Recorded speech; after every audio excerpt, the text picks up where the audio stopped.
In this guide, I'm going to show you guys how to delete ChatGPT photo history. Let's get started. First, launch your ChatGPT app.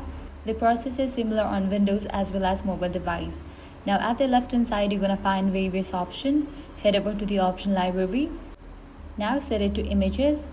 Here you're going to find your image history. From this photo history, if you want to delete specific image, you want to click on three dots for it, then click on delete and confirm the deletion. With that, this specific photo will be deleted from your chat photo history. If you want to delete all of these image history, what you want to do is navigate to your profile page, go to settings, then head over to the option data controls. Here you're going to find this option of delete chat history. Click on that and confirm the deletion. With this, along with your photo history, all the chats will also be deleted. So that's it. If this guide was helpful, do not forget to like, share and subscribe.